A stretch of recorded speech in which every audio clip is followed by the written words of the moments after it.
नमस्कार। मैं डॉक्टर हिमानी भाटिया, राजकीय स्नातकोत्तर महाविद्यालय बारा, हिंदी विभाग में कार्यरत हूँ। आज मैं आपको बीए तृतीय वर्ष में द्वितीय प्रश्न पत्र में रंगमंच के इतिहास के बारे में बताने जा रही हूँ। आज हम आपको बताएंगे रंगमंच के बारे में। तो सबसे पहले हम जानेंगे कि रंगमंच का इतिहास क्या रहा है। 18वीं शताब्दी के दौरान संस्कृत रंगमंच धीरे धीरे प्रख्यात कला के रूप में विकसित हुआ और फिर भारतीय शास्त्रीय नृत्य नाटक के रूप में लोकप्रिय हुआ।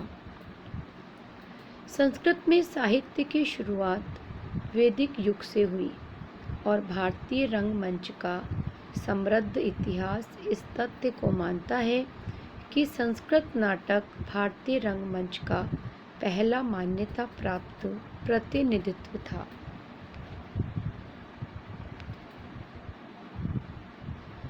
भारतीय परंपरा चित्रकला और मूर्तिकला की तुलना में नृत्य करने के लिए पहले की तारीख बताती है।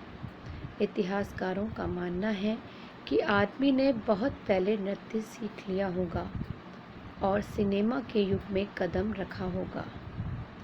भारतीय रंगमंच का इतिहास वास्तव में नाटक के तत्वों की उत्पत्ति का इतिहास है, जो एक साथ आया और भारतीय नाटक के समृद्ध कपड़े को बुना गया, जिसमें नृत्य का वास्तव में प्रमुख एक अहम हिस्सा था।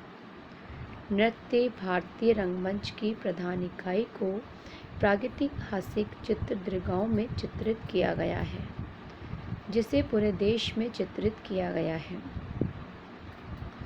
रोग सतहों पर दर्शाए गए विभिन्न करामाती नृत्य रूप इस तथ्य की ओर इशारा करते हैं कि प्राचीन काल के लंबे समय के नृत्य में पहले श्रृंखला और साथ ही भारतीय रंगमंच का गुल्मा था, जो धीरे धीरे विकसित हुआ। नृत्य रूप उसका नाम है। भारतीय रंगमंच की सभी आवश्यक सामग्री आदिम नृत्य में मौजूद थी, इसलिए भारतीय रंगमंच का इतिहास नृत्य से शुरू होता है। उन दिनों अभिनेता ने संवाद और मनोरंजन करने के लिए मुखौटे, वेशभूषा, हाव भाव, मौखिक ध्वनि का इस्तेमाल किया और इस तरह एक नाटकीय कला रूप भारतीय रंगमंच की विरासत की शुरुआत की। सदियों से भारतीय सभ्यता के समृद्ध इतिहास के बीच गुफावासी स्थिर सभ्यता को अभी भी संरक्षित किया गया है, जबकि भारतीय रंगमंच के विकास की प्रक्रिया को एक व्यापक रूप दिया गया है। भारतीय रंगमंच का इतिहास, जो गुफावासियों के साथ शुरू हुआ, ईसा पूर्व दूसरी शताब्दी में संस्कृत रंगमंच की शुरुआत के साथ एक यथार्थवादी समुच्चय प्राप्त हुआ। वास्तविक रूप से संस्कृत रंगमंच को भारतीय रंगमंच के पहले प्रतिनिधित्व के रूप में मान्यता दी गई है। दूसरी शताब्दी ईसा पूर्व के लंबे समय के युग में शुरुआत संस्कृत रंगमंच तब धार्मिक और अभिजात वर्ग के भारतीय उत्साह को दर्शाने का एकमात्र माध्यम था। भारतीय रंगमंच का इतिहास, जो गुफावासियों के साथ शुरू हुआ, ईसा पूर्व दूसरी शताब्दी में संस्कृत रंगमंच की शुरुआत के साथ एक यथार्थवादी समुच्चय प्राप्त हुआ। वास्तविक रूप से संस्कृत रंगमंच को भारतीय रंगमंच के पहले प्रतिनिधित्व के रूप में मान्यता दी गई। दूसरी शताब्दी ईसा पूर्व के लंबे समय के युग में शुरुआत संस्कृत रंगमंच तब धार्मिक और अभिजात वर्ग के भारतीय उत्साह को दर्शाने का एकमात्र माध्यम था। रंगमंच, जैसा कि भरत मुनि कहते हैं कि तब पुरुषों की नकल और उनके काम लोकावृत्ति नाट्यशास्त्र को तकनीक या बल्कि कला को विकसित करने का पहला प्रयास प्रतीत होता है। एक व्यवस्थित तरीके से नाटक का 17वीं शताब्दी तक संस्कृत रंगमंच अभिव्यक्ति का एक लोकप्रिय रूप रहा। 18वीं शताब्दी के दौरान संस्कृत रंगमंच धीरे धीरे प्रख्यात कला के रूप में विकसित हुआ और फिर भारतीय शास्त्रीय नृत्य नाटक के रूप में लोकप्रिय हुआ। शास्त्रीय भारतीय रंगमंच ने बाद में आधुनिक आकार भी ले लिया और इसमें हमें कई बदलाव भी देखने को मिले। भारतीय रंगमंच के विकास के चरणों के आधार पर भारतीय रंगमंच के इतिहास को वास्तव में 3 चरणों में वर्गीकृत किया जा सकता है।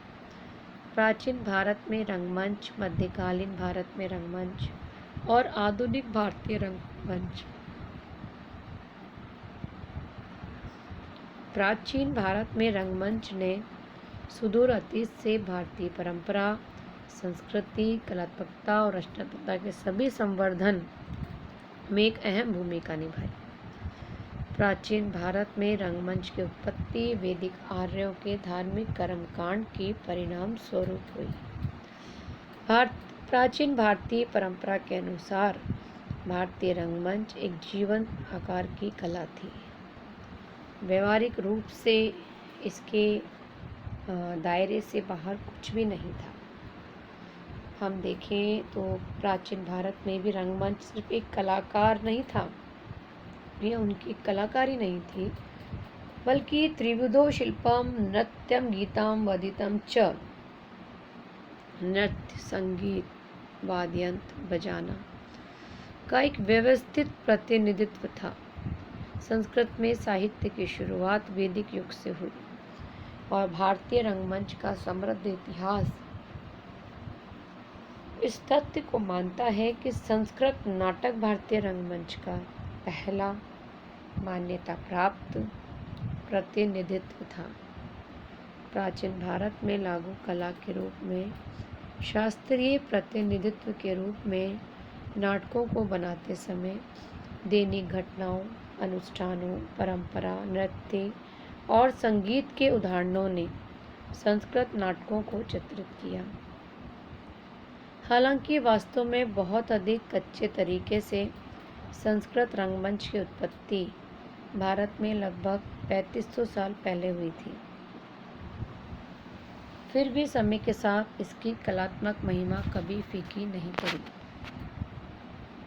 मध्ययुगीन भारत में रंगमंच धीरे धीरे एक संपन्न व्यक्ति बनता चला गया और निश्चित रूप से नृत्य, संगीत और कविताओं के माध्यम से जीवन की वास्तविकताओं का एक परिष्कृत अवतार भी बन गया। मध्य युग के दौरान भारतीय उपमहाद्वीप में कई आक्रमण हुए। प्राचीन नाटक के नाट्य पैटर्न ने मध्ययुगीन भारत में थिएटरों की शैली और पैटर्न में एक बल्कि लयबद्ध ताल प्राप्त की।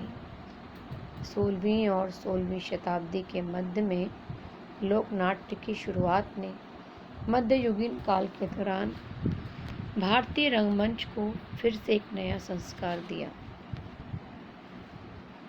आधुनिक भारतीय रंगमंच देश में स्थापित राजनीतिक परिवर्तन को चित्रित करने में केंद्रित है। भारतीय नाट्य संस्कृति भारत में ब्रिटिश शासन से प्रभावित थी। देश में ब्रिटिश शासन के उन 200 वर्षों के दौरान भारतीय रंगमंच पश्चिमी रंगमंच के सीधे संपर्क में आया और इस प्रभाव ने आधुनिक भारतीय रंगमंच को जन्म देते हुए भारतीय रंगमंच के इतिहास में एक नया अध्याय स्थापित किया। यह 19वीं सदी की शुरुआत थी जब संगीत, लकड़ी, गीत, नृत्य, संवाद और भावनाएं सभी पहली बार भारतीय रंगमंच में शामिल किए गए ताकि इसे आधुनिक रूप दिया जा सके। न केवल अभिनय पैटर्न में, इस समय के लिए दौरान थिएटर हॉल के डिज़ाइन में भी परिवर्तन देखा गया। तब थिएटर में विशाल ऑर्केस्ट्रा गड्ढे शामिल थे और बैठने की व्यवस्था थी तब धातु की सलाखों से विभाजित की गई और ड्रामेटिक पहलुओं को तर्कसंगत बनाया गया था। ऐतिहासिक पात्रों के वीर कर्मों के साक्षी होने के दिन हैं। 19वीं सदी के अंत और 20वीं सदी की शुरुआत में आधुनिक भारतीय नाटक मुख्य रूप से एक स्वाभाविक और यथार्थवादी प्रस्तुति की ओर केंद्रित थे। आम आदमी, दैनिक जीवन, सामाजिक समस्या, स्वास्थ्य और आर्थिक समस्या आधुनिक थिएटरों में अच्छी तरह से प्रकट हुई। भारतीय रंगमंच का समृद्ध इतिहास इस सच्चाई का खुलासा करता है कि भारत में रंगमंच हमेशा समृद्ध भारतीय संस्कृति और परंपरा का एक महत्वपूर्ण हिस्सा था और अब भी वही है। हाल के युग में भारतीय रंगमंच ने भारतीय समाज की आधुनिक आवश्यकता को पूरा करने के लिए समकालीन विशेषता को ग्रहण किया है।